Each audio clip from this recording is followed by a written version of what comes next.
Good morning and good afternoon. Welcome to another episode of Before Coffee. What day is it? It's Thursday. What do we do on Thursdays? We got a list for you. 13 Nazis that got away with it.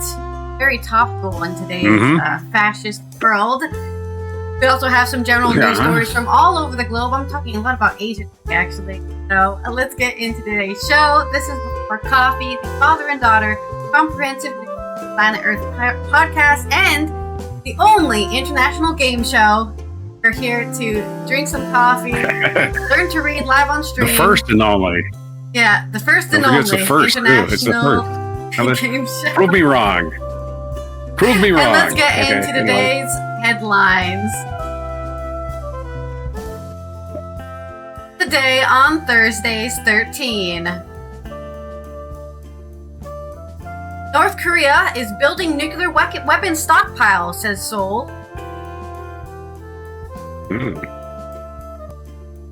And this is Roger from the United States. We're going to talk about the Epstein files and how Congress is going to force a vote on the Epstein files again.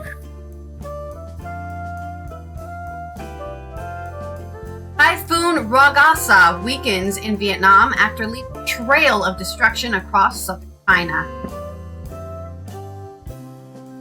And for Thursdays 13, we're going to look at 13 Nazis who got away with it. Thirsty 13 was on a different show.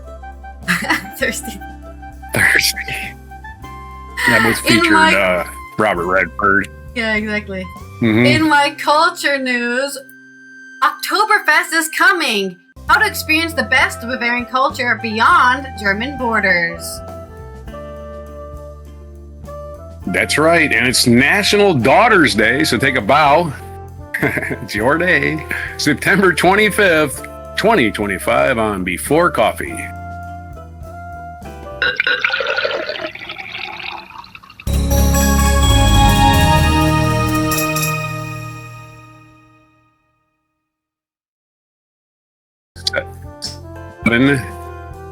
Really, that many 9 days? things today. It's 9. Yeah, 9. 25 is a popular number. Or last Thursday, fourth Thursday in a month, maybe. Yeah, I don't know if that's...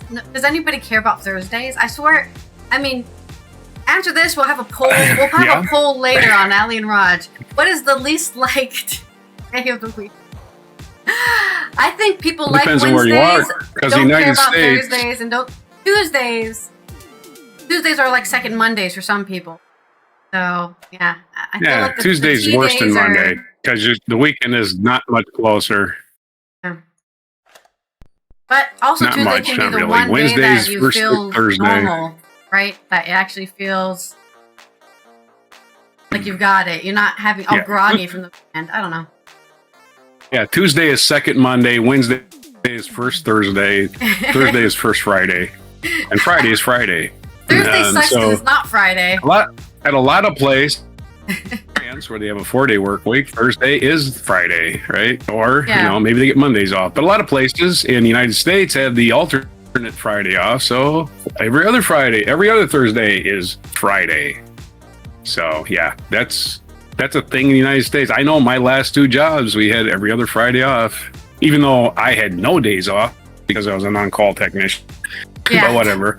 Technically, at least I got to charge overtime for it. Yeah, you got overtime. I got to charge overtime for that gig. That's right, man. I was getting every chick in the book, as they say. So yeah, let's do our spin for the game show portion of our game show portion. And of course, it's not working. And I'm yelling way too loud. For some reason, I can't get that alerts to just require a pen. All right. I think I have to manually add all of the alerts that we can. Yeah, we hired a new technician. His name is Manuel Labor, and he's his first day on the job. That one. Manuel Labor. So many different alerts are important, so I'm adding all. Just yell something out, and I'll go with it. I usually have them in a folder. You pretend when the pretend you spin the wheel. I guess when OBS updated, it discovered where all the alerts sit in. Yeah. Alert. Those were words. Yeah, basically there's this thing in streaming, which I'm sure you might have noted. That stuff goes on the screen. There it is. Now it's over That's my what I head. say when I don't. I will fix where they go another somebody. time, because right now I'll fix it during your story. Right now they're in the wrong spot. Sarcasm is your first all right. thingamajig. I'm all Segue. tuned in to sarcasm. All right. You don't have to prompt me for sarcasm. I live on it. Well, now we can get some extra sarcasm. This is about North Korea's weapons stockpile.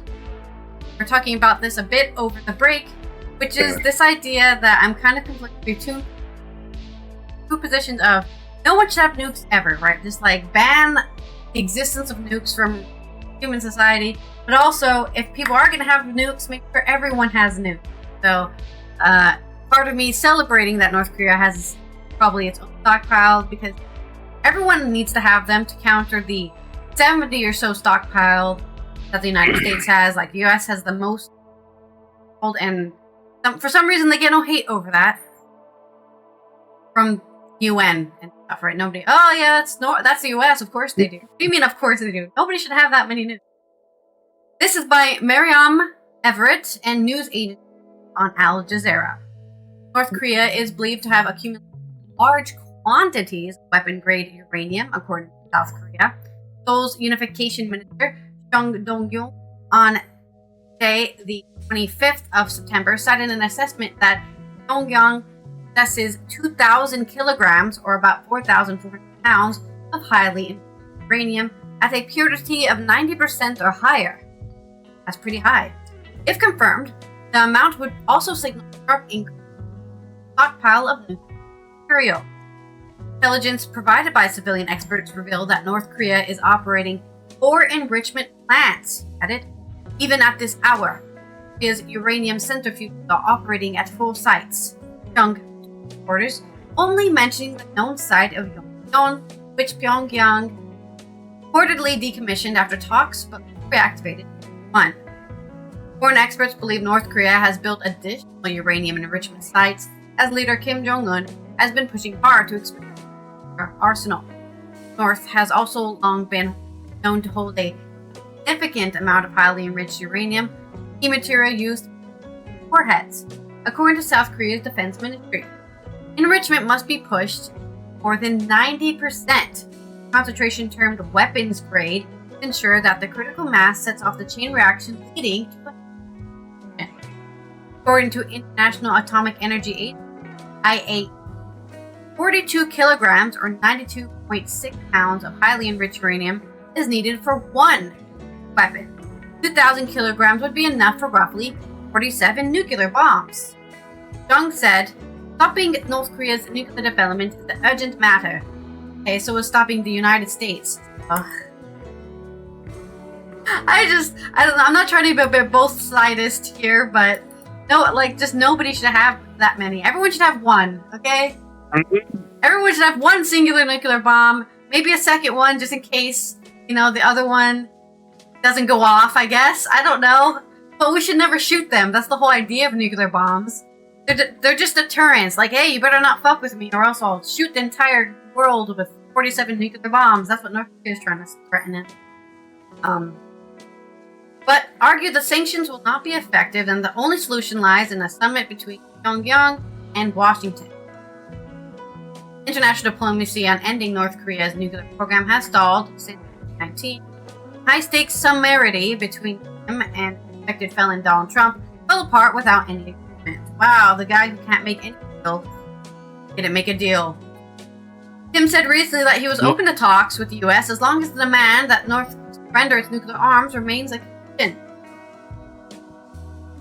North Korea, which conducted its first nuclear test in 2006, is under a raft of United Nations banned weapons program, has never publicly disclosed details of its facilities. South Korea's President Lee Jae-myung, who took office in June, has promised a dovish approach towards Pyongyang, compared with his hawkish predecessor. Seoul saying he will not change. Chung said, by designating Pyongyang as the main enemy on denuclearization first, the previous administration had effectively allowed North Korea to ban without limit. Yes, sadly, finding common ground with the people that you more effective than saying, you know what, we're just gonna go no barred aggression on you. Okay, so they're gonna go the same way. This is how diplomacy works. Say you're enemy number one, they're gonna be like, oh, I'm enemy number one, well, I better start acting like it. Will North Korea and South Korea ever become one country in my lifetime? I want to hope it will.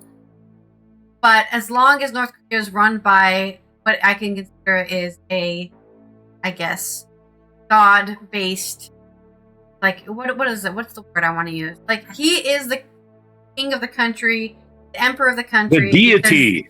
The deity, yeah. The He's deity, the god of the right? country. So as long as that exists, I'm not sure if it's possible. I think that... Yep. I'm not... Dear leader, as we call him. I'm not Dear completely... leader. Over time, I'm not completely anti monarchy, because I've realized as I get older that we are always under some sort of feudal. The capitalism is just a feudalism, but we rich people, and a lot of monarchies were the same thing, except the monarchies weren't lying to you, right? And say, oh no, we're just like you. He can't be lying to me. He's rich. Yeah. We associate being rich with honesty and hard work for some reason I'll never understand. It's all been chicanery and thievery. But anyway, sorry. Yeah, at least for the not saying this is true of all monarchs, because there's plenty of bad monarchs out there. Plenty of those There's no guys honest got way killed. to be a billionaire. None. There's zero honest ways to be a billionaire. Honest ways to become a monarch either. But yeah, the emperor is the you're just god born of all into it. people. Yeah. Is it's just not realistic. You know, we live in a global world. That stuff worked back in the time when you had to send letters, or like people had to deliver letters on foot. Walking 3 months just to say something. Now you can instantly know I don't mind that having guy hasn't done anything godly, and that's why they censor their internet, right? Because as soon as you see, oh, it's like everyone else, godliness kind of just. That's the difference between France and Japan, perhaps, right? Because France executed their king and queen and whoever, and Japan just let Hirohito just sit on his throne after he decimated the country, right? Just by, letting his military leaders run rampant. Under the U.S.'s occupation, I want to say. Kind of just went into like... Right, the U.S. could have... Yeah, the U.S. could have... well, we'll get to the war crimes thing later. Anyway, sorry. Well, that's in my story, but just put all emperors in house arrest. They can still be, full of themselves. They don't throw nukes at people. Yeah, we won't even talk about the Japanese who got away with it. My sarcasm is, at least we have a consistent message from the U.S. about North Korea. That's funny. I also have a limerick because I was bored. Okay. I was listening, but I was right. Bonus limerick. There was a tiny despot from Pyongyang wishing to have his own Big Bang.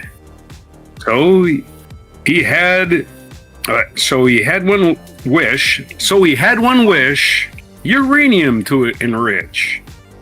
He now belongs with the Cold War gang. There's your wonderful short limerick. Hopefully. I'm sorry. The Cold War our gang. Teachers lied to us. Primary school. The only war I fought in was the Cold War. It was very cold. Nothing happened. Thankfully, nothing happened. My unit, there was actually a medal issued for the Cold War, but it was issued after I got out. Oh, okay. Where am I going to wear it? Going to wear it on my t-shirt, wear it to bed? I don't know. All I do is fix radio. It's no longer really applicable anymore. Yeah, I was a radio fixing guy. All right, so I guess we're spinning the wheel for my story. My one story today before the... He's this is from a the Hill. radio fixing guy. Yeah. I've become the wheel. I love that this the wheel spirit is of the radio. directly That's on my head. Now I have to write a limerick. Look what you did. You summoned the limerick. A limerick, luckily, you can rhyme Congress with a lot of stuff, and Epstein rhymes with a lot of shit, right? Okay, so the Hill.com has a story. The headline should read something like, there was an election in Arizona, and now we probably should be seeing... There was a fly flew in front of me. We probably should be seeing Epstein files pretty soon. This is Mike Lillis from The Hill. Lawmakers in both parties fighting to force the Trump administration to release all federal files on Jeffrey Epstein took a big step closer to the goal this week. Adalita Grijalva's victory Tuesday in a special House election in southern Arizona sends another Democrat to Capitol Hill and secures the deciding endorsement of the procedural tool, forcing the House vote on legislation to compel the Justice Department to disclose the still concealed documents related to the convicted child sex offender. The procedural tool, known as a discharge petition, currently has 217 signatures. Grijalva is set to make it 218, meeting the threshold to force an underlying proposal to the floor over the objections of Speaker Mike Johnson, if that is his real name, and other GOP leaders who are siding with Stinky the Clown and the opposition to the bill. Why is Stinky the Clown against this? I have no idea. Is he on the list maybe? Huh? Maybe he's... Oh, that's right. Epstein was his best friend. It's highly unusual. Only a handful of discharge petitions have been successful this century to mark a coup. Sponsor, GOP Rep Thomas Massey of Kentucky, a frequent Trump critic who has accused those in his own party of protecting pedophiles to prevent embarrassing revelations about wealthy Republican donors. Who cares if it's embarrassing? Fuck them. Oh no, they're wealthy. Wealthy Who cares if it's embarrassing? Wow. It's just, I'm just confused where rich people get off on acting like they're better. It just never made any sense to me. I do believe that Trump is not implicated. That's funny. He's just saying that. He knows for damn sure Trump's implicated. Massey said to Congress as he headed into this week's long holiday recess, but I believe that Trump is trying to protect rich and powerful people who are his friends. Yeah, cover up. Cover-up's a crime, folks. Crime. And that is why this material is not getting released. Petition's likely success is also set back for Diaper Donnie, who had campaigned last year on nemesis to unveil files on Epstein, only to reverse course in recent weeks because he's full of shit and he's a liar. Man, imagine that. A guy who lies all the time lied again. Wow. I can't believe it. Only course in recent weeks to say that the investigation is over. It's over? Really? It's over. Because the whole controversy was a hoax cooked up by the Democrats. Dude, you fucking ran on it. You ran on it, motherfucker. His supporters, who are just complete idiots, who have been the fuel behind the Epstein conspiracy theories for years, to abandon the campaign, or he'll abandon them. Oh, a guy who works for you threatening you. Oh, boy. MAGA, like I said, the people that vote for Trump are... They don't see reality. I don't want to see facts. They want to believe a fantasy. Everybody out there is against you. No, nobody's against you, clowns. You got it easy. Anyway, the latest let's get to the stupid, idiotic quote from Donald Trump. Let these weaklings continue to feed and do the Democrats' work. Don't even think about talking of our incredible and unprecedented success, because I don't want to support anymore. I don't want their support anymore. He posted on his social. A British woman. Yeah, it's exactly who he is. I'm just trying to... He's a little bitch. Massey was unmoved. Yeah, Trump is a little bitch. He's just a little bitch. Everything bothers him. I mean, seriously, real men don't let every fucking thing bother them. Do you understand that part, right? He's not a real man. He's a little boy. Massey has been unmoved. Good for him. And his petition has already been endorsed by every city. So in other words, you ain't going to get no Democrat votes. You're going to have to work on the 4 Republicans. And 3 of them are the Broken Clocks, Nancy Mace of South Carolina, Marjorie Taylor Greene of Georgia, and Lauren Boebert of Colorado, bringing the signature count to 217. Of course, Grijalva, who is replacing her father, the late Rep. Raul Grijalva, has vowed to sign it as soon as she's sworn in, which would start the clock toward Epstein vote as early as late October. The precise timeline, however, remains in flux. Of course, shit for brains Mike Johnson, if that is his real name, will probably just call a recess instead, like he did the last time they tried to force a vote. The House was initially scheduled to be in session this upcoming Monday and Tuesday, but GOP leaders canceled those days in order to put pressure on Democratic leaders to support a Republican spending bill of Wednesday shutdown. Ahead of Wednesday shutdown, the revision has pushed the House's official return to October 7th. We're being run by complete fucking criminals. Once Krajalva signs the petition, supporters must wait an additional 7 legislative days before one of them can go back to the floor to announce an intent to offer a discharge motion on the Epstein bill. The Speaker is then required to stage a vote on the proposal within 2 legislative days, a timeline that, if the current calendar holds, sets the stage for Epstein vote during the week of 20th. 4 days. You want to bet he because Mike Johnson, again, a criminal. Petition is not a slam dunk, even with Rajalva's imminent rival, GOP. Still time to convince one or more of the Republican supporters to remove their names, preventing necessary 218 signature. We're protecting Republican donors because why? I don't get it. Johnson also could seek a table to table the district. I bet you Clarence Thomas. I'm saying Clarence Thomas has got to be on there. I'm saying that's my name. That's my name I need to see on that fucking thing, right? The guy in the Supreme Court taking bribes. You know he was on the Lolita Express. I know it. There has never been anything more sure in my lifetime that Clarence Thomas has been the Lolita Express. He's just the type of guy. Don't forget, when he was going to the Supreme Court, he was accused of sexual harassment, which actually did happen. And everybody attacked his accuser instead of him. And she was telling the truth. Johnson could also seek to table the discharge petition as part of a proceeding rule, a gambit that was successful earlier in the year when GOP leaders wanted to sink a resolution establishing voting for lower chamber, even after it had secured 18 names. That's right. The same 4 Republicans who have signed the Epstein petition to support a rule that effectively killed the bill, and there's no indication that any of those 4 GOP lawmakers are ready to back down. Don't back down now, Marjorie Taylor Greene, Lauren Boebert, and Nancy Mace. Don't back down now. Don't back down. Don't sit there and let them Republicans push. The legislation sponsored by Massey and Rep.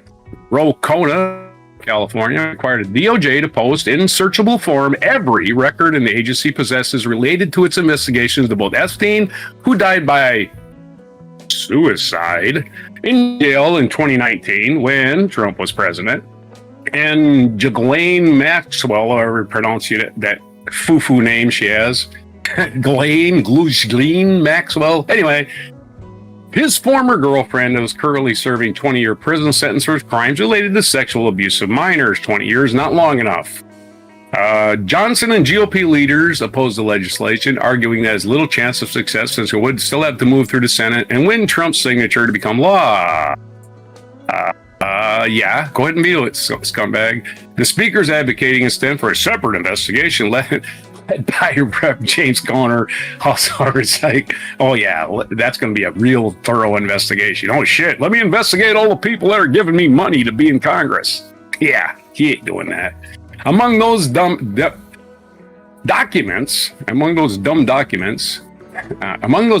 now notorious birthday book compiled by Maxwell for Epstein's 50th birthday in 2003, which includes a lewd entry bearing Trump's signature, which is authentic, not fake. A lewd entry, like you said, the something White House gross? has said.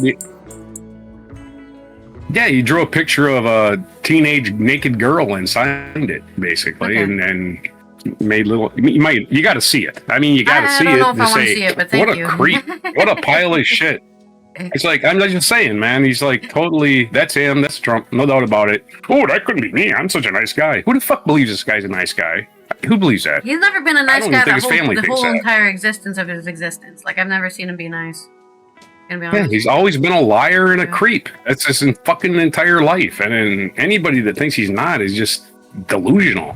Comer's team has also orchestrated a series of interviews with key figures in the Epstein saga, including former U.S. Attorney General William Barr, who's a liar, and former U.S. Prosecutor Alexander Acosta, who gave Epstein a sweetheart deal, whose secret plea deal with Epstein following his first arrest and sex charges in 2006, has since come under fire as being too lenient.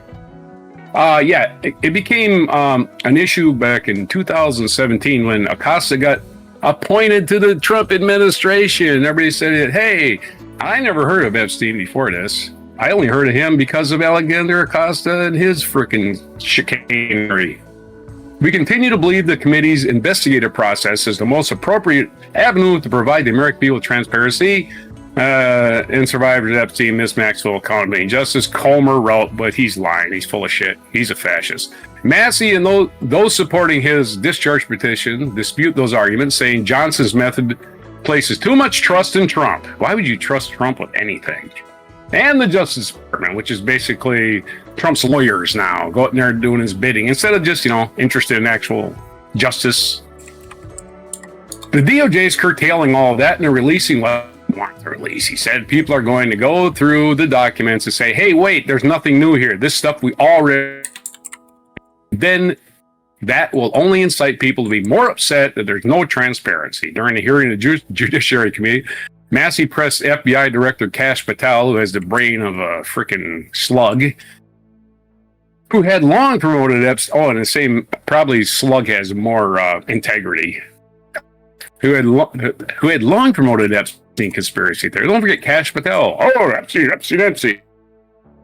There's no such thing.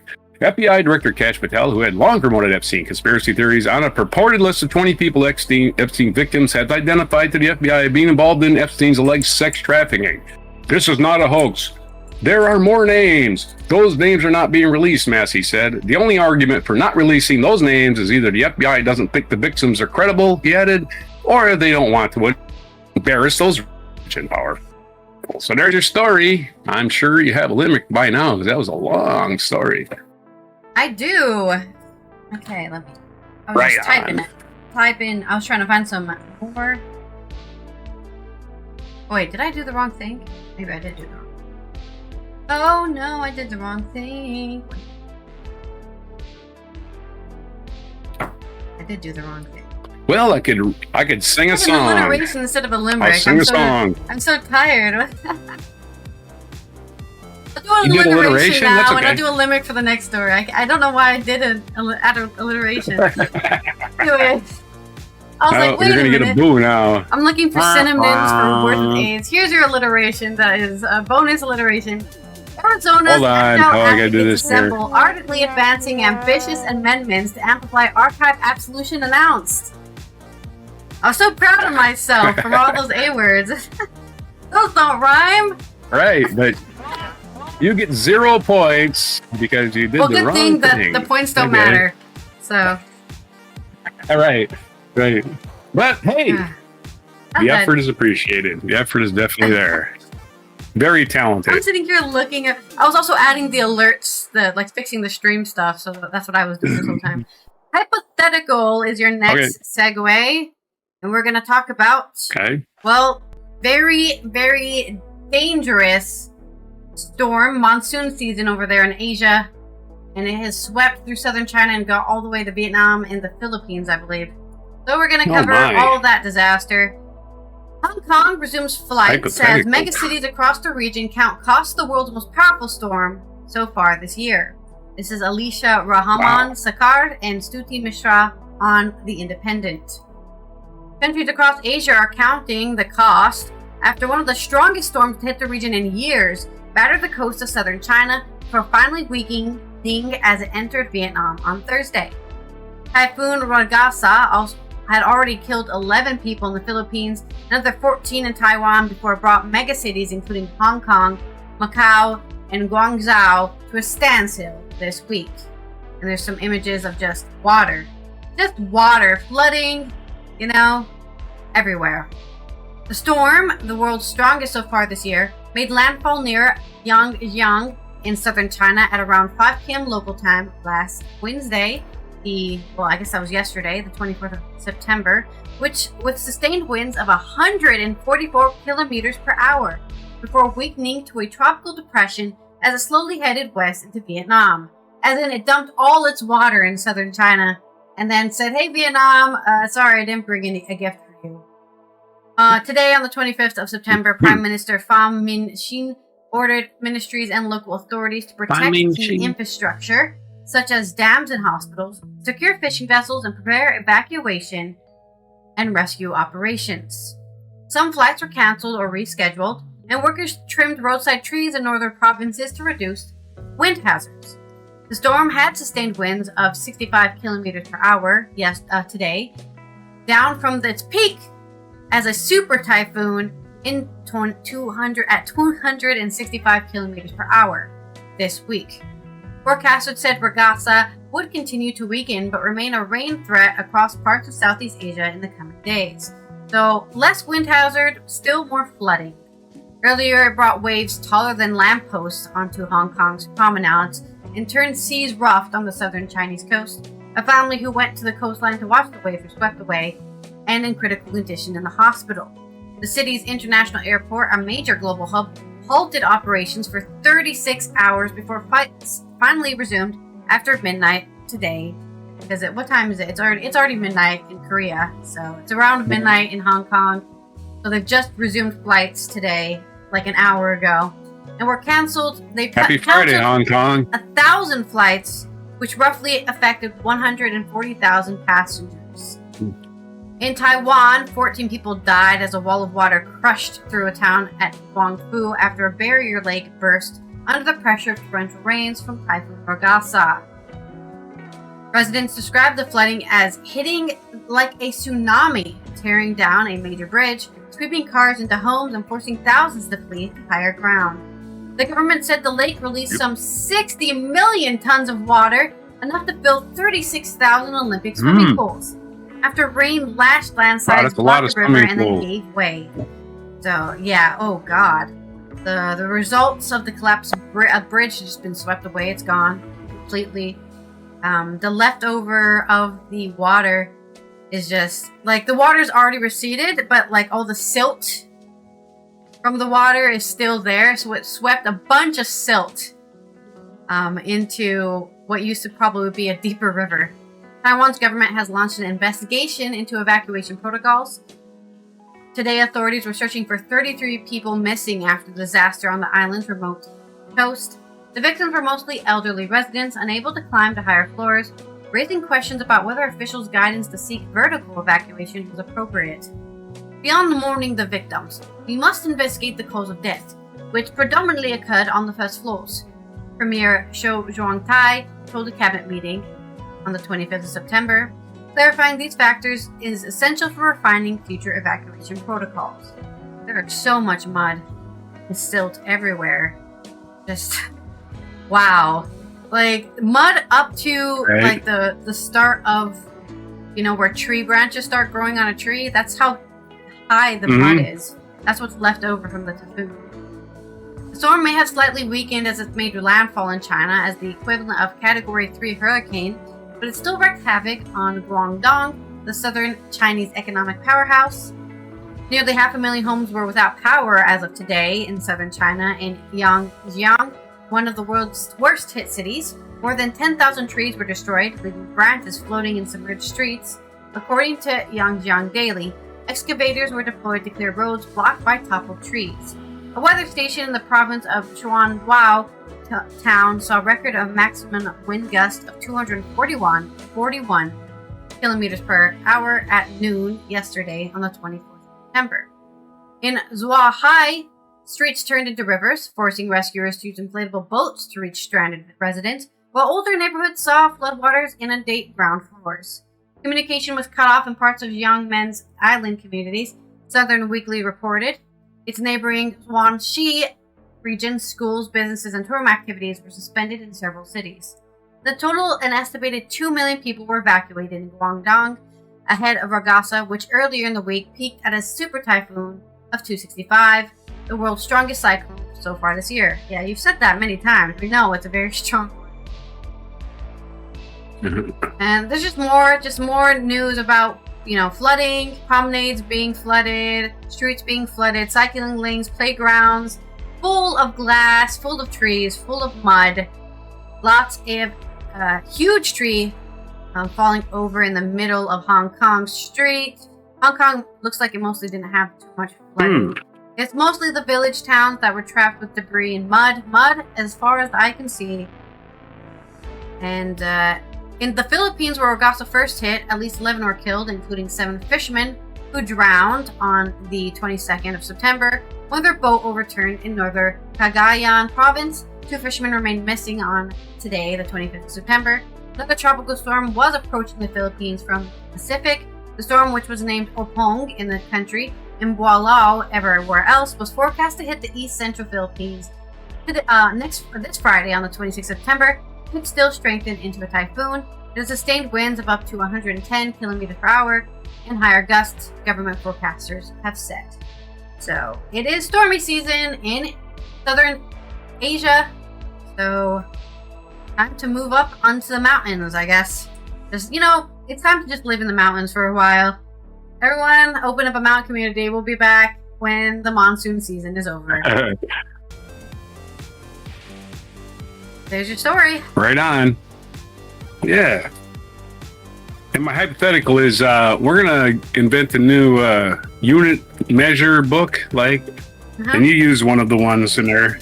Yeah, it's enough water to fill 6 million Olympic-sized swimming pools, which I love these comparisons, man. There is no way for me to wrap my head around that.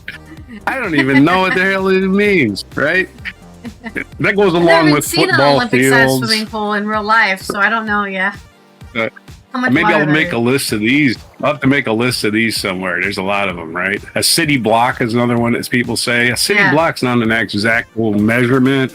Another one is, let's see, we got here a boat length, which boats are different lengths. Yeah. So yeah, the inaccurate measurement is my hypothetical. Let's just start a book about those. Let's start a whole. Horse is actually 8 feet long, so we're gonna have to calculate that actual difference. They use hands for horses, don't they? And everyone has different size hands. Height. That's for hands is another one on here. It's right before horses, and hands comes. Let's see. Hands comes down to a hand is a non-SI unit of length equal exactly 4 inches. Is normally used to measure the height of a horse in some English-speaking countries. Blah, blah, blah, blah, blah. It's customary when measuring hands. Especially if you spread them. It's a horse racing usually show term. It's like a spread hand. Right now, we're like a closed hand, but a spread hand is right. If you're measuring your horse, don't have Donald Trump do it, because it'll look like it's 20 hands tall when it's only 10. So, all right. There you go. Next story. I'm just gonna do a limerick. Little tiny hands. It's our Thursday's 13 Tiny list. Hands McGee. Limericks about Nazis. All right, you trapped yourself now. There once was a man named Mengele. Okay, what rhymes with Mengele? Okay, today's Thursday 13. We're taking off our glasses. I don't need this. This is very big type. We're going to talk about the 13. We're I guess, I don't know if it's even been released yet. There's a new movie coming out called Nuremberg, starring Russell Crowe, which I was talking about earlier, which I guarantee you, Russell Crowe is going to get a nomination for an Oscar. We just know it. It's just one of those guys that always gets nominated. Anyway, I think he plays Herman Goering or whatever we call him these days, who actually got away with it himself because he committed suicide. So that's one way of getting away with it. That's true. But these other people got away with it completely. And this is the list of 13 Nazis that got away with it. Number 1 on our list is Josef Mengele. And if you know anything about Nazis, you know this guy is the Angel of Death or Dr. Death or whatever you want to call him. Second only to Adolf Eichmann as the target of Nazi hunter. The doctor nicknamed the Angel of Death conducted macabre experiment. Among the prisoners of Auschwitz death camp, he did it on children, specifically twins. So many, yeah. Oh yeah, he was experimenting on children. So he was wanted as a war criminal, or tortured and killed children. His path to South America after World War II, Mengele spent 3+ years in hiding in Germany. In 1949, with the help of a Catholic clergy member. Way to go, Catholic. And the angel death fled via Italy to Argentina, where he owned a mechanical equipment shop and remarried under his own name in Uruguay in 1958. The doctor lived in various Buenos Aires suburbs, but after hearing of Eichmann's capture, went underground, first to Paraguay, then in Brazil. He was never brought to justice. West Germany sent an extradition request to Argentina, which dragged his feet, claiming that a review was necessary because the doctor's crimes had been political. What a load of shit. Argentina, sheltering Nazis since 1945. But Mengele ultimately drowned off the coast of Brazilian coast in 1979, felled by a stroke. We hope somebody actually drowned him and held him under. I mean, to be fair, getting drowned is a tough way to go. It's not the worst way to go, but it's not, it's not sleep. I would have been so pissed if you find out he died in his bed surrounded by his loving family members. That would have really pissed me off. Drowning to death, acceptable for such a evil unfortunately person. Yep. Anyway, he was because he had operated under an assumed name in Brazil, his death wasn't verified until his remains were forensically tested in 1985. So Rotten Hell Joseph Mengele, number 2 on our list. Walter Rolf.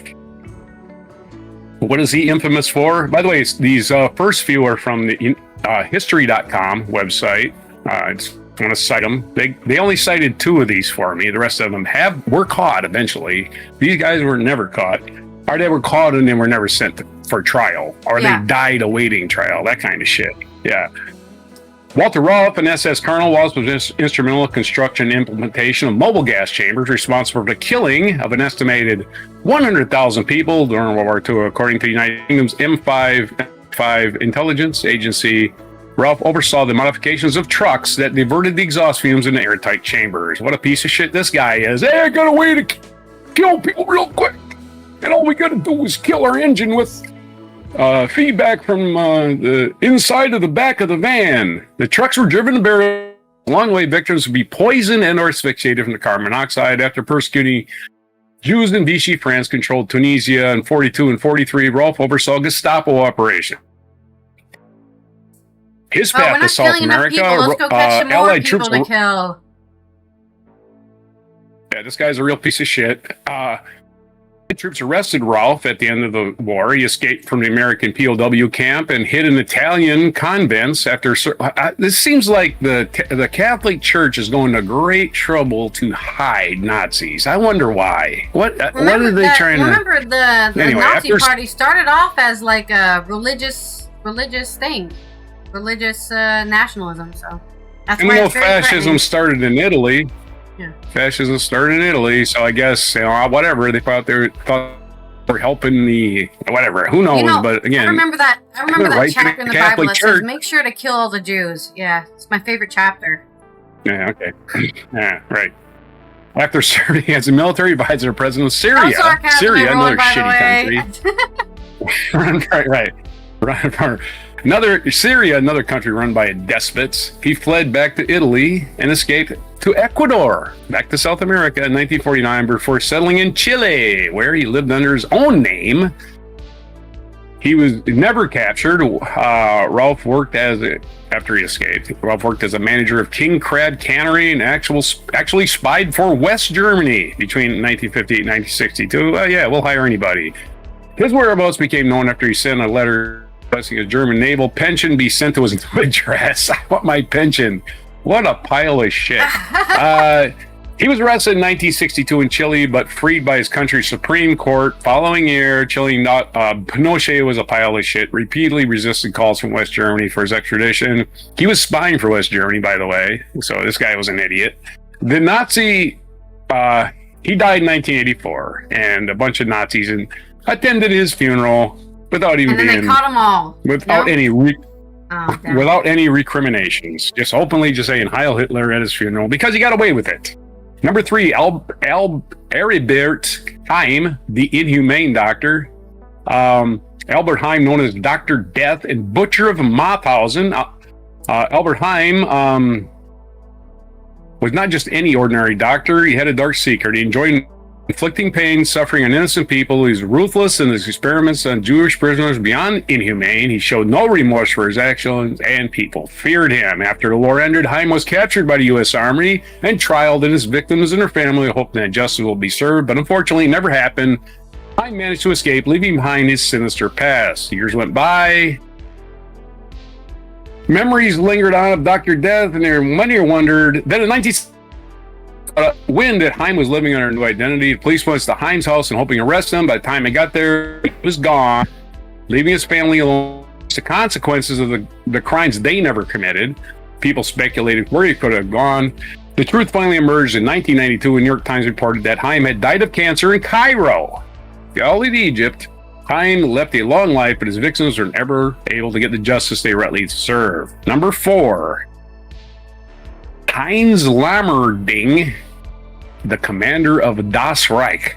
Yes, Hans Lammerding, once a significant figure in the German army, was recognized as the commander of the infamous SS Das Reich division during World War II. But on D-Day, as Allied troops invaded France, French resistance fighters began attacking German soldiers throughout the countryside. When a German officer was captured, Lammerding ordered his brutal reprisals that resulted in the deaths of 800 innocent civilians in the town of Play and Orador. So he just started slaughtering French civilians.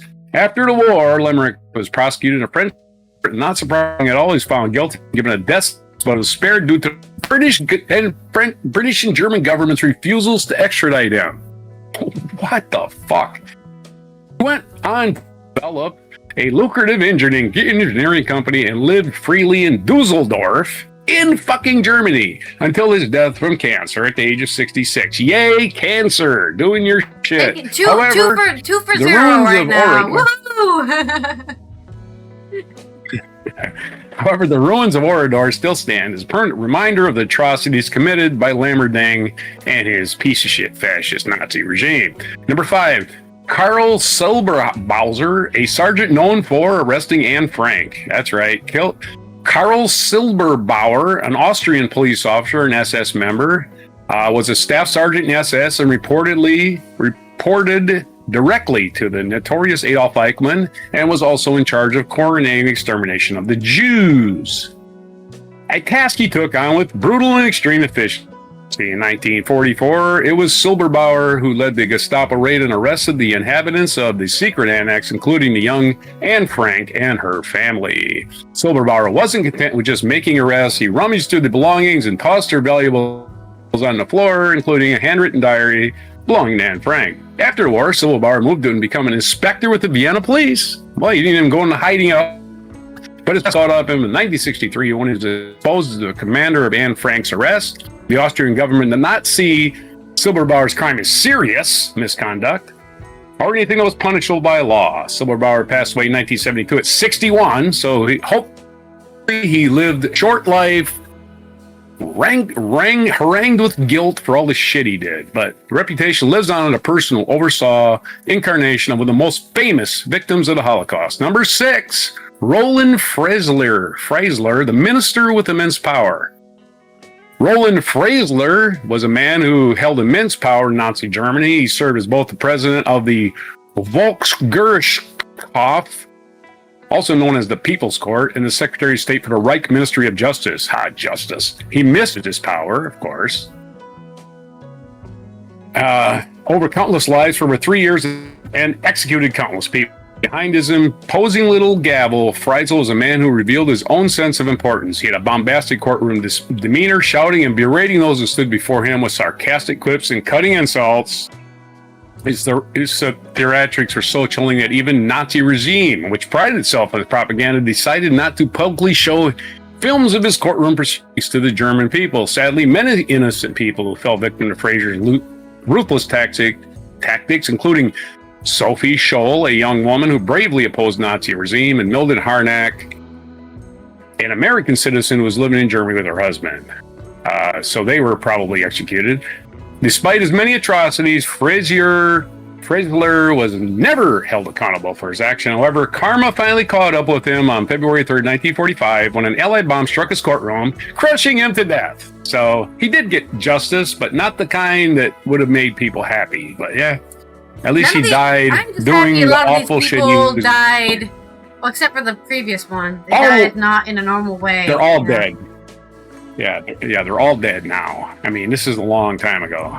80 years ago is when World War II ended. But I'm saying the circumstances of their death weren't weren't nice. Yeah, some of them just Yep. Some of them lived a long life, which is really upsetting. Kurt Franz, the savage member of the Nazis, is number 7. Kurt Franz, not Hans Franz. Kurt Franz was the young SS officer who eagerly joined the Nazi T4 euthanasia program in the early days of the Third Reich. Euthanasia, that's putting people to death.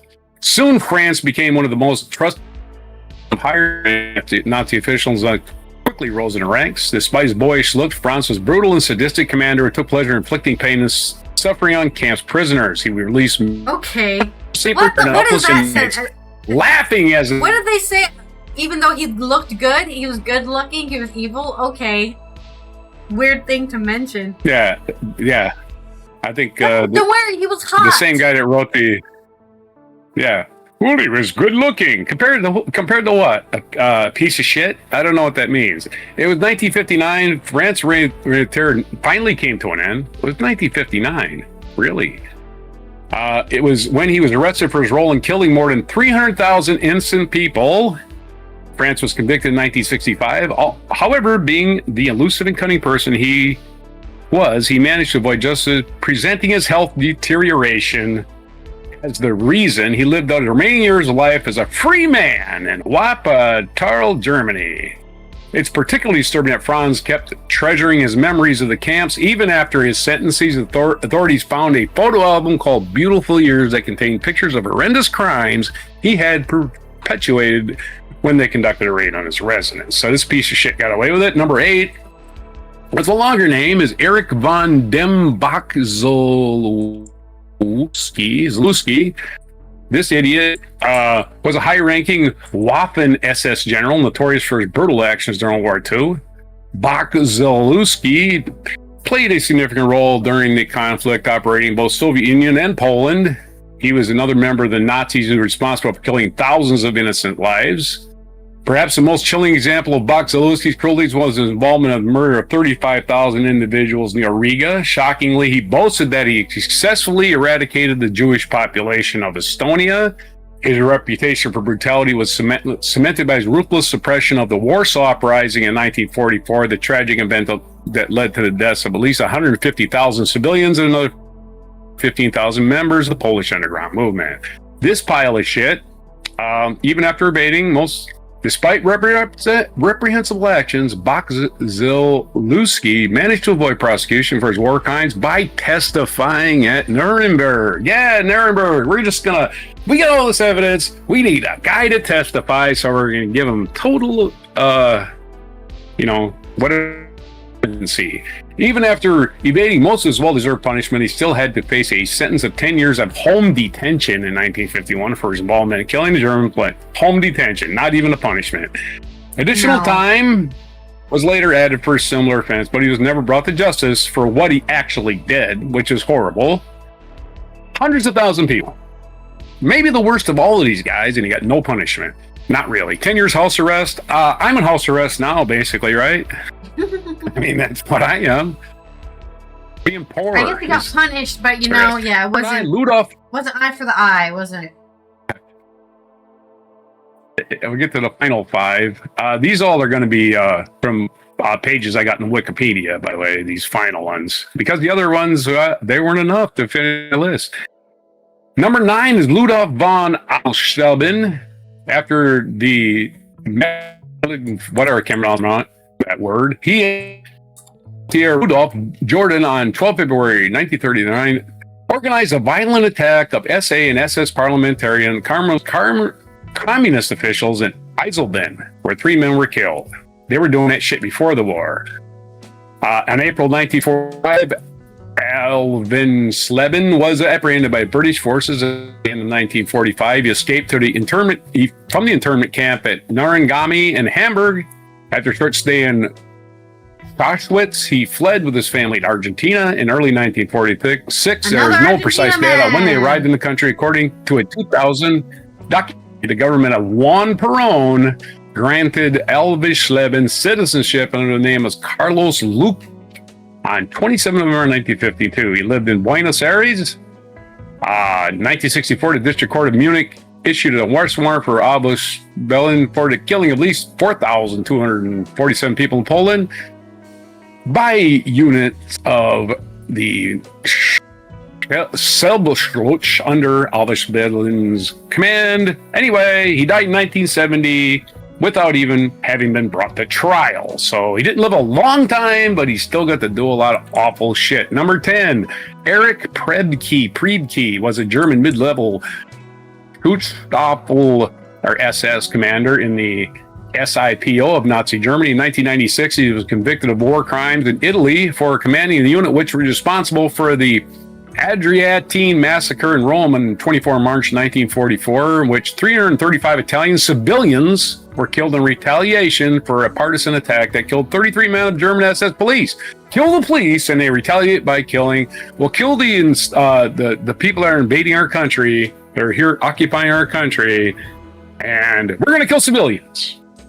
So this guy was a piece of shit. In 1991, Priebke's participation in Rome massacre was denounced in Esteban Buck's book about El Pintor de la Sueza, Argentina. In 1994, 50 years after the massacre, Priebke felt he could then talk about the incident and was interviewed by American ABC News reporter Sam Donaldson. This caused outrage among people who had not forgotten the incident and led to his extradition to Italy and a trial which lasted more than 4 years.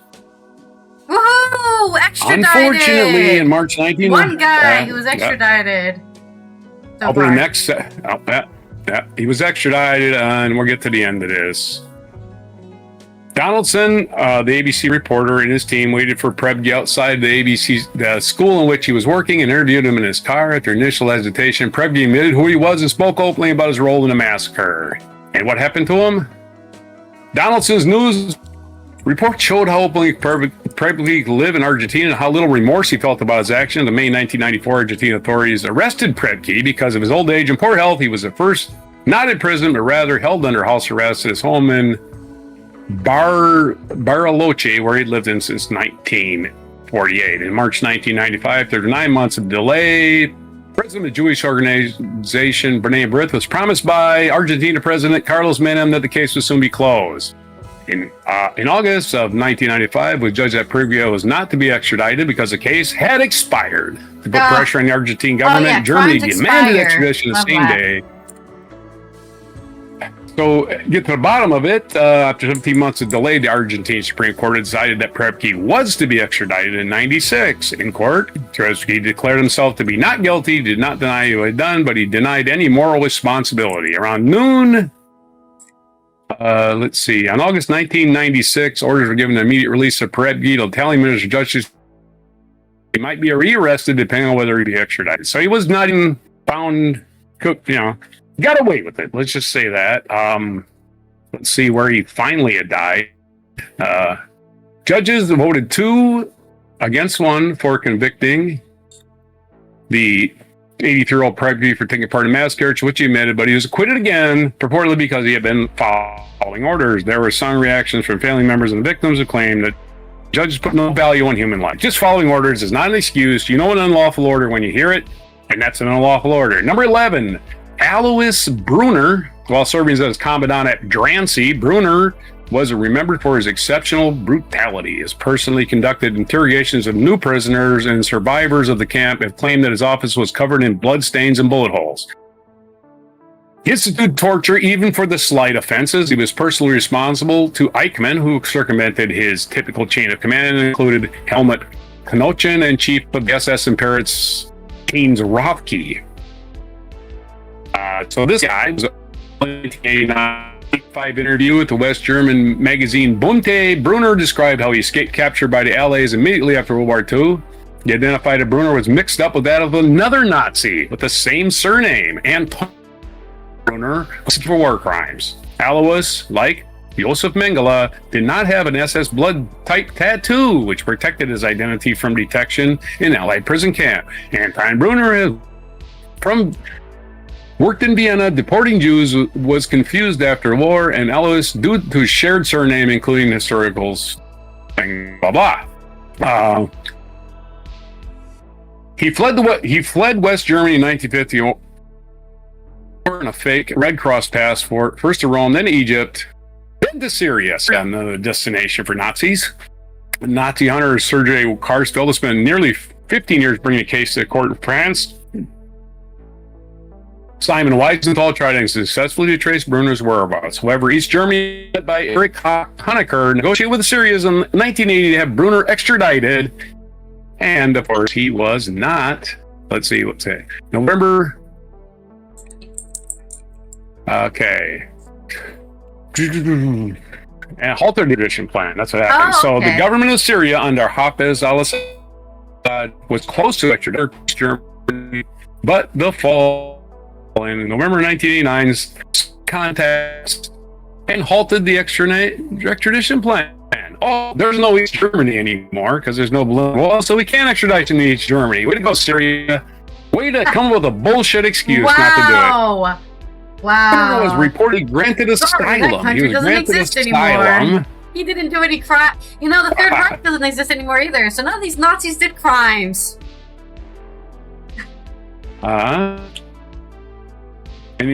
This is a great little paragraph. During his long resistance in Syria, he granted asylum, a generous salary, and protection by the ruling Ba'ath Party in exchange for his advice on effective torture and interrogation techniques used by the Nazi in World War II.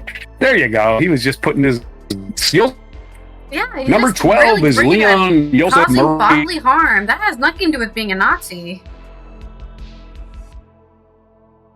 Number 12 is a Belgian, Leon Joseph Marie Ignace de Grelle, a Belgian Walloon politician and a Nazi collaborator. Following the liberation of Belgium in late 1944, de Grelle was stripped of his citizenship and was sentenced to death in absentia. Early the next year, he fled to Spain, where with the help of the Spanish government. Oh, you're fascist, General Francisco.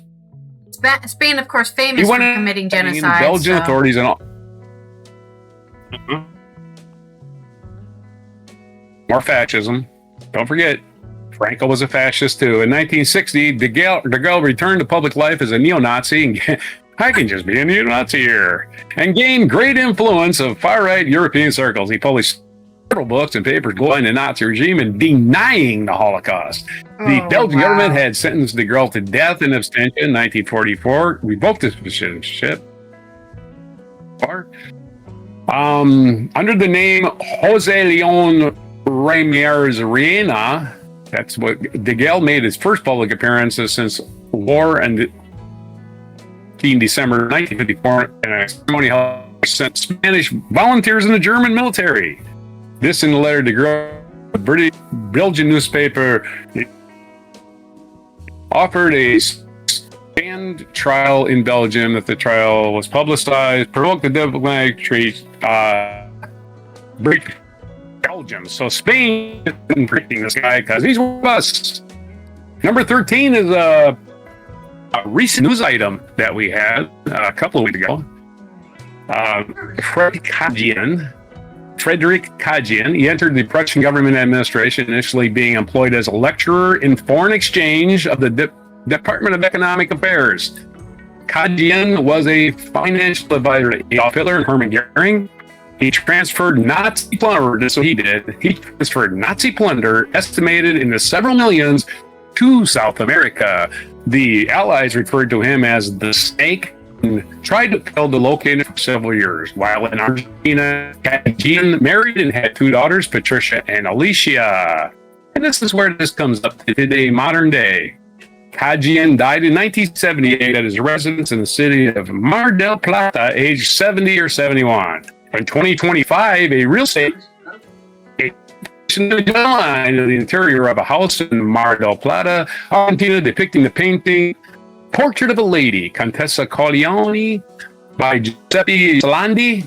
The portrait once belonged to a Jewish Dutch art gold striker until World War II and is considered a Nazi art. The house, subsequently searched by the police, belongs to one of the Cardinal Gian's daughters. The painting was not found. Searches of the family properties during the investigation resulted in the seizure of 2 other paintings in a series of engravings and drawings were also stolen pieces at the home of Miss Kadijan's sister, Alicia.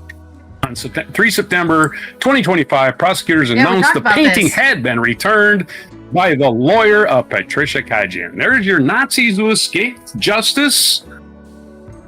And some of the results in that last one was in one of our stories a couple weeks ago. So, very recent just complete and total events disregard led me of the to this law, list. right? Oh, you can't. Right. There's several different loopholes dickheads used, Nazis supporting dickheads used in order to make sure that the ones that were caught again just didn't go on trial for anything. Amazing. Yeah, and if you watch Nuremberg and if you think they caught all of the Nazis, just remember, not even close.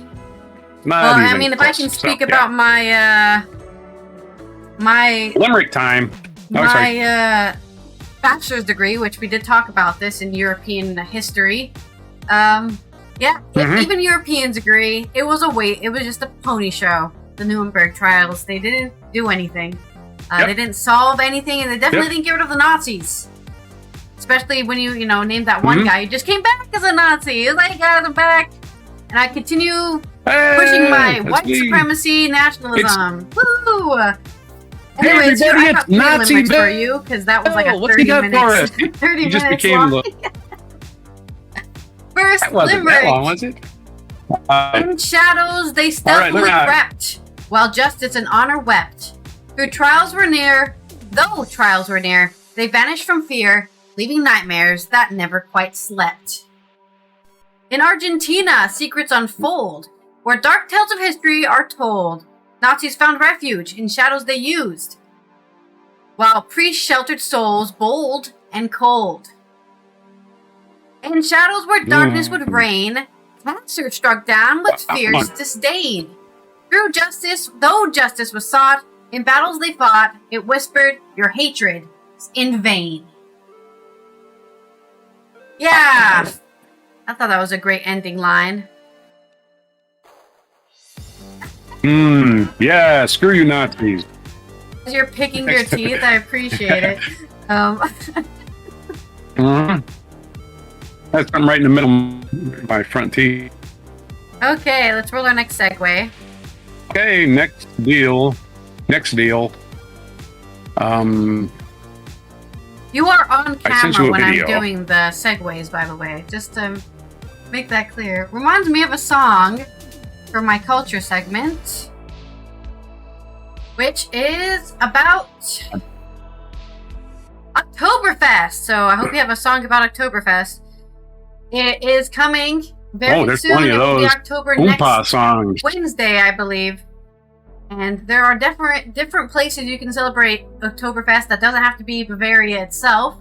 This is from Sonja Issel and Tukombo Salako, so get those plane tickets ready. This year's Oktoberfest is well underway in Germany, but the celebrations are no longer only limited to Munich. The annual parade of Bavarian heritage has found numerous international offshoots, from golf courses in Mallorca to luxury resorts in the Maldives and even virtual beer tents. Hundreds of thousands of liters of beer are expected to pass through pumps at the 190th Munich Oktoberfest currently underway in Theresienwiese, the home of the festival which transforms the Bavarian capital. Since Saturday's sounding of the famous starting signal, Obzaft is, people from all over the world have been congregating to worship at long tables in the open area, true to the motto, beer fun and Lederhose. If imitation is the most sincere form of flattery, then Oktoberfest must be blushing big time, as there are now a steady stream of copycat events which stretch far beyond the Bavarian borders. Whether on boats, a golf tournament, or even virtually, there is something for everyone at numerous Oktoberfest knockoffs. So if you can't make it to the original setting, or fancy an alternative way of celebrating Euronews, has put together some of the most unusual examples of this iconic display of Bavarian cultural heritage. I don't know if it's unusual. Most people have a drinking culture. Tee off with a beer at Oktoberfest in Mallorca. When you think of Oktoberfest in Mallorca, you could be forgiven for imagining sangria buckets and beer benches. This version, however, is much more classy and exclusive affair with a smart polo shirt de rigueur. On the 1st of November 25, the Son of Gual Golf Club is hosting its annual Wyson tournament. Single Stableford will be played, with prizes awarded for first gross, first net, and the classic nearest to the pin and longest drive, separately for men and women. In the evening, a sumptuous buffet, an award ceremony, and raffle wait in the clubhouse before the party gets going. Be careful not to be too competitive. With a beer mug in one hand and the golf club in the other, your aim might not be as accurate as normal. Drindle meets yacht in Oktoberfest on the Côte d'Azur. Fancy something a little more luxurious? Then head to Oktoberfest on Côte d'Azur. Here, the Bavarian Gaudi is transformed to a glamorous harbor party under palm trees. On the initiative of Magali Altunian, Deputy Mayor and Regional Councillor for European Affairs, the City of Nice and the organization Port to be Nice are inviting you to a very special Oktoberfest experience. The event, which is free and open to all, promises to combine the traditions of Munich's original with Mediterranean flair.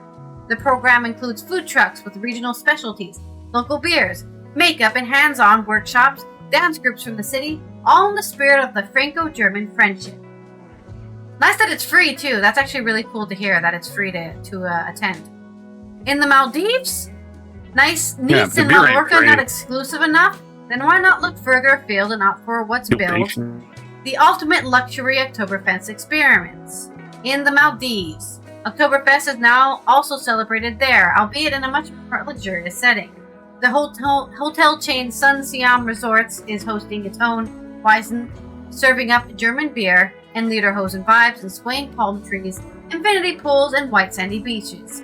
If you need a break from beer, stain, lifting, you could try coral diving or wellness treatment. The nearby Sun Siam Olhevueli is holding a big party where pretzels and brass bands music meet lobster barbecue, belly dancing, and international DJ sets. A heady mix of Bavarian coziness and tropical luxury. From Bavaria to Florida, the Oktoberfest flair in Dania Beach. Less glamorous, but also on the beach, Florida is hosting the Dania Beach After Dark Oktoberfest in Greater Fort Lauderdale. The program includes live music, food trucks, restaurants, beer fans in particular should get their money's worth with more than 40 breweries presenting a wide selection of brews, some of which are also regional ingredients. For families, there is additional activities such as a pumpkin patch, face painting for children, fancy dress competitions, and a beer stein throwing. A lot closer to German shores, Gothenburg hosts a Swedish celebration on the Ostindiefararen Gothenburg, a faithful replica of an 18th century sailing ship. Normally, the vessel commemorates the great days of trading voyages to Asia, but for Oktoberfest, its riggings and railings are refashioned with beers and lots of it. Obsaft on the high seas. If you want to spend a little longer on a ship, consider taking a cruise to celebrate Oktoberfest on the water. The AIDA shipping company, for example, offers special routes in September with onboard programs based on the Munich Folk Festival. There are choices between metropolitan routes with stops in Northern Europe and a cruise along the Norwegian fjords. Onboard, music, traditional costume, and Bavarian specialties are just as much a part of the experience as competitions and entertainment programs. The traditional costume atmosphere and Oktoberfest customs are combined with very different backdrops from the skyline to the fjord panorama. Sauerkraut and kimchi, New York style. There are also unusual Oktoberfest variations in the U.S. In Flushing, in the New York boroughs of Queens, the Volker Orth Museum is organizing an Oktoberfest Flushing style, which combines German and Korean elements. In addition to bratwurst, Korean dishes such as japchae are served along with beer from orchestras and K-pop groups, and a cultural program in the museum's garden. The Volker Orth Museum in Flushing, Queens, is a former home of German-born immigrant family from the 1890s. Today, it serves as a museum, bird sanctuary, and garden, contains local cultural, natural, and migration history. Of course, if you can't make any of these locations, there's also the virtual Weizen. If none of the above options tickles your fancy for fear of large crowds, budget constraints, or noise, then you could opt to enjoy from the comfort of your own home. During the coronavirus pandemic, the Untergeising company K5 Factory developed a computer game that takes Oktoberfest into the digital realm. Using VR goggles, users can walk around the Theris Weiss, sit in beer tents, try out shooting galleries, or test rides. The game picks up on typical elements of the festival, from beer mug and brass band music to the avatar. Some players even report a kind of digital Weizen seasickness when the virtual movement overstrains their balance. But if you've had enough, simply take off your glasses and an exit route taken easily compared to trying to leave the real life Weizen, especially if you're overindulged. Now you don't have to worry about throwing up in this virtual world. There's your fun activities for Oktoberfest to celebrate. I guess until November, really, because I think one of the first ones on the list was in November. Start now. So you have that whole time, the 1st of November, to celebrate a Bavarian cultural landmark in your own comfort or in your own country. Yep. There you go. Having grown up in Wisconsin where polkas are big, and German food is big, and Germans, Polish, people from that side of the world, that part of the world, settled Wisconsin to a large part. Yeah. And the song reminds me, of course, is the only song you want to play at Oktoberfest is the Beer Barrel Polka. Roll out the barrel, let's have a barrel of fun. Yeah, right. Ooh. Get your lagers and your pilsners and your stouts and just your slam ABPs it down. Or whatever they're called. Today we can actually. I'm not a drinker, but I think that's what they're called. We can actually. Well, there's lagers, there's pilsners, there's stouts, there's bocks, even they're thicker than stouts. What are the other ones? There's all the beer nerds know this shit. Anyway, there's your story. There's your. All right, let's get into this it day in reminds history. me of, did you get the video I sent? The video with John Cleese? Yes, I've got that video. Yeah, that one. Gotcha. All right, I'll associate something in this day in history with something else. In today's show, you can it's free beer because it's actually, that does happen at Oktoberfest sometimes. Anyway, free beer, everybody. October. This day in history. Okay. What we got here? Going back in history for September to the 25th, way back in the year 1066. Yeah, Tostig, the Earl of Northumbria, and King Harold III, King of Norway, were killed in an attempt to depose Tostig's brother, King Harold II of England. Damn. Northumbria, I think, was part of Scotland, right? Not even sure. 1711, Emperor Kyle. Decade reign of 1735 to 96 was the Manchu dynasty was one of the longest in Chinese history. Otherwise, 61 years. The Qing King dynasty. King. There you go. Got to be pronounced like King or Quing. Could be Quing. 1877, Philadelphia, then the American capital, was occupied by British forces during the American Revolution. And 1799, André Massena, French general, defeated Russian forces at the first one being a stalemate, apparently. 1929, Barbara Walters was born, so happy 9th birthday to the late American journalist Barbara Walters, especially known for her highly effective technique on television interviews of world-renowned figures, was born. If you want to watch some really Trump back when he was just a lowly Barbara Walters nailing him to the wall for being a fraud and a criminal. It's a great interview.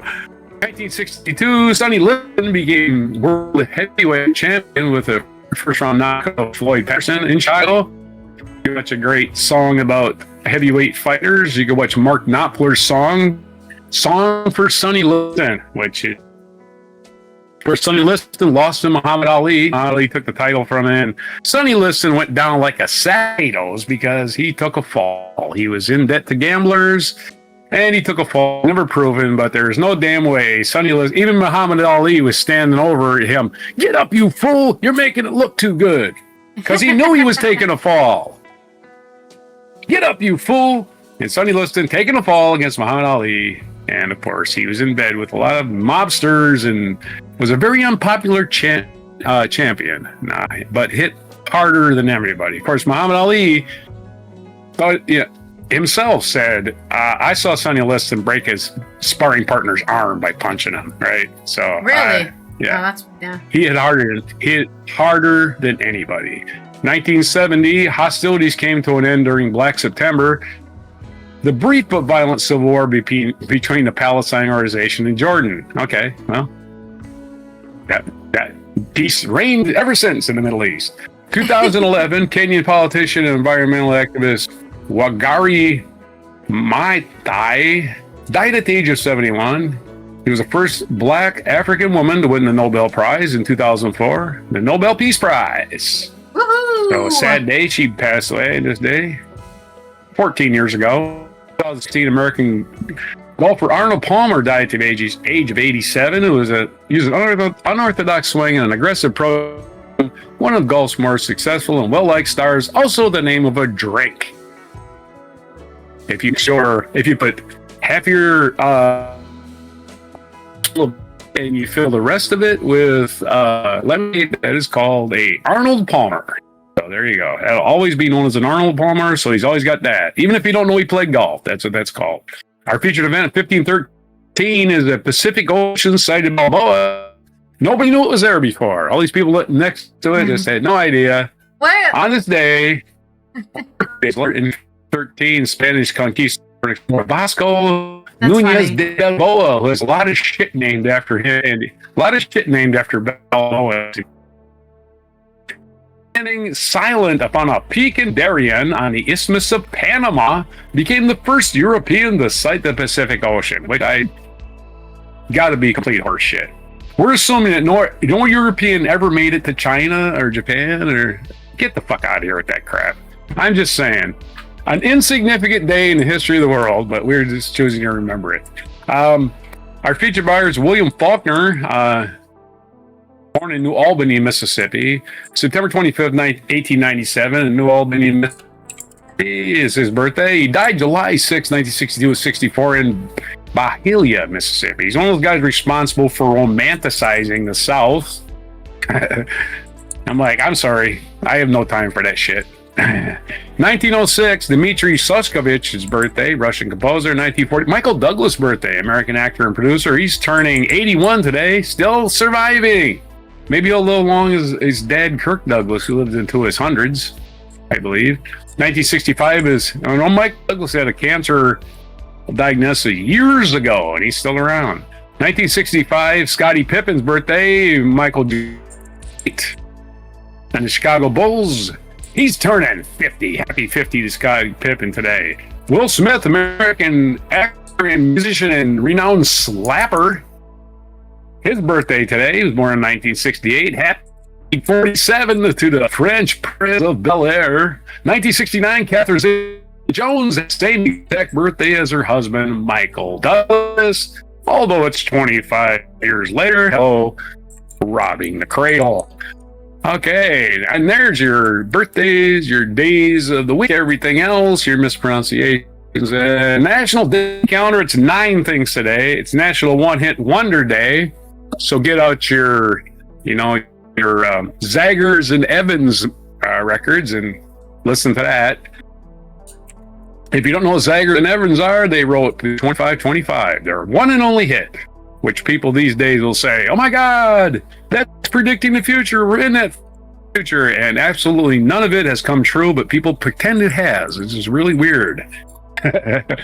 This stuff is happening now. And I'm listening to the song going, yeah, that really happened. I don't know what you're talking about. It's also math storytelling problems. Like, Johnny has 16 pens and he loses 3, gives 4 to Mary Jane. Mary Jane trades him her bicycle for another pen. How many pens does Mary Jane have? That kind of. National Tune-Up Day is September 25th. A tune-up for everything. You, your car, whatever needs a tune-up. Your computer. Hey, get rid of all the crap on your computer. National Comic Book Day. Hey, tune up your comic books. National Quesadilla Day. That, cheese between 2 tortillas, or just 1 tortilla folded over. Basically all quesadilla is. National Lobster Day. Have a lobster quesadilla.